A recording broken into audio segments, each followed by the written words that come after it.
যখনই বাসায় ভাত খাওয়া যায় না তখনই আমি এই রেসিপিটা বাসায় ট্রাই করি। বিশ্বাস করবেন না, পুরো ভাতের পাতিলটাই শেষ হয়ে যায়। আসসালামু আলাইকুম guys, welcome to my channel Tisha mini kitchen. আজকে আমি আপনাদের সাথে হাতে মাখা শ্যাপা শুটকির ভর্তার রেসিপিটা শেয়ার করব। চলুন ভিডিওটা শুরু করা যাক। প্রথমেই আমরা শুটকিগুলোকে ভালো করে ধুয়ে নিব। যেহেতু এগুলো বাজার থেকে আনা, এগুলোতে অনেক ময়লা লেগে থাকে, তাই এগুলোকে ভালো করে পরিষ্কার করতে হবে।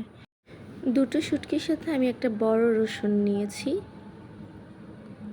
সাথে আমি দুটো পেঁয়াজ নিয়েছি। এগুলোকে আমি কুচি করে নিব। এবার একটা কড়াইতে তেল দিয়ে দিব। এই ভর্তায় কিন্তু সরষের তেলটা ইউজ করতে হবে।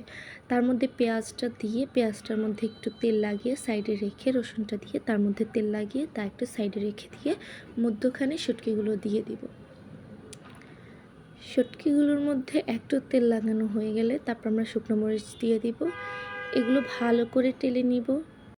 টালা হয়ে গেলে আমি এগুলোকে আলাদাভাবে নিব, যাতে করে শুটকির কাঁটাগুলো হাতে না ফুটে যায়। আমি পেঁয়াজ, শুকনো মরিচ আর রসুন আলাদা নিয়েছি, আর শুটকিটা আলাদা নিয়েছি। এবার এগুলোকে হাত দিয়ে মাখবো। প্রথমে আমি মরিচ, পেঁয়াজ, রসুনগুলোকে হাতে কচলে নিচ্ছি। নিয়ে একটা চামচ দিয়ে শুটকিগুলোকে আমি মেখে নিব। তো গাইস, আজকে হাতে বানানো শ্যাপা শুটকির ভর্তাটা তৈরি হয়ে গেছে। অবশ্যই এই ভর্তাটা বাসায় একবার ট্রাই করে দেখবেন, আর আমার চ্যানেলটিকে সাবস্ক্রাইব করে আমার পাশে থাকুন। আল্লাহ হাফেজ।